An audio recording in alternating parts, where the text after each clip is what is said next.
Well, here we are on Marsden Road, and I've just done this double front gate and 760 feet of deer fence.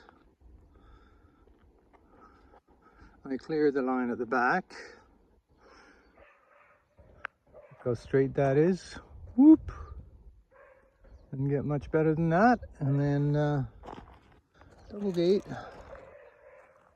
Latched with a chain in the middle because there doesn't seem to be a latch for double gates available anywhere in Canada that I can find that fits these gates. But they are farm gates, and nice looking farm gates, but it would be nice to have a better latch. There's usually something I would like different, but this is looking pretty damn good. I bumped out the fence in front of these trees a bit to allow the deer fence to fit underneath the trees at the thinner part of the branches, so that well, we could fit 6'6" here, and then also you can service behind the trees and mow and stuff. And then another double gate. This is a 10-foot. The other one, so it's a double 8. So this is a 20 with 2 10s. And then, of course, the posts are cemented in 6x6, pressure treated. Each cemented in with 2 bags of quick-grete post cement. And then a 4-foot gate with a latch, which is available. And all the gates are laser aligned, so meticulously installed by yours truly. And then he hasn't actually got me to fence this fence line. He's maybe going to do it at a later date, so I shoved a tail into the bush here, and who knows, maybe I'll do that later. So yeah, pedestrian gate, post caps. I need to put the reflectors and a horseshoe on. Yeah, so there's the other gate again. And I've put extra big washers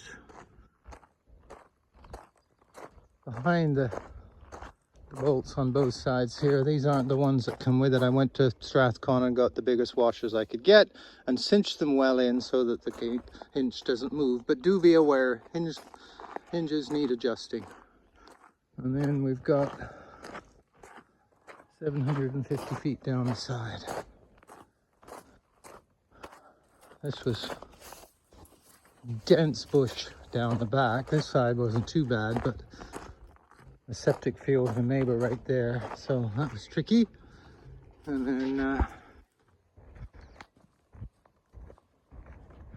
had to get right close to the fence line here, which I did as close as I could get, and still get a straight line all the way to the top, which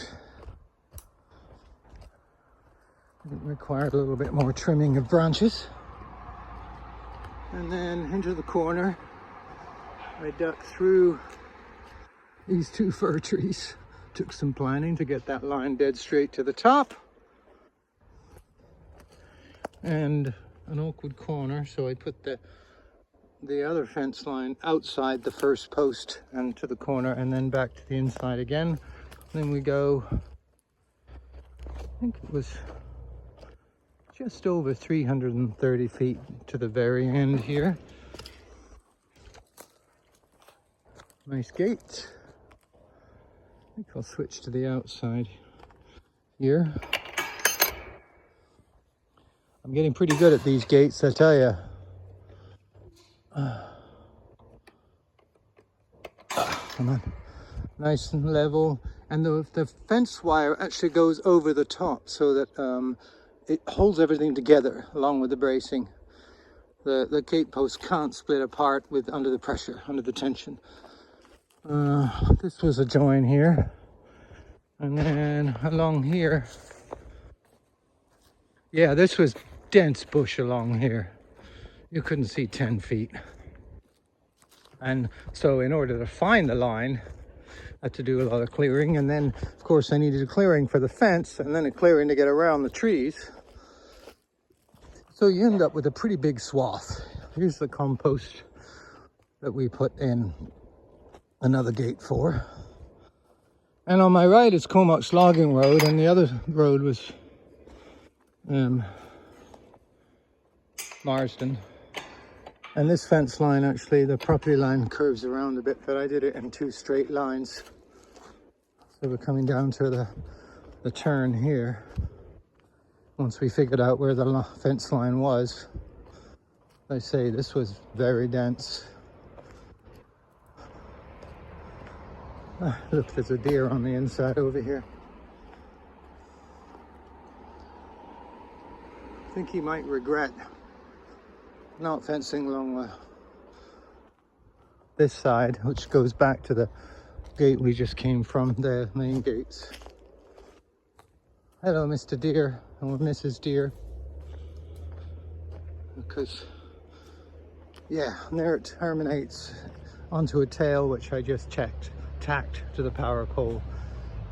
And then, yeah, and then there's all this dense bush, which is supposed to keep the deer out, but we'll see. You might want to put a different type of fencing along there, I don't know. Anyway, that's it. It's been a hot week. It's been, I don't know, 34. Whew. I'm done. Well, running around to do.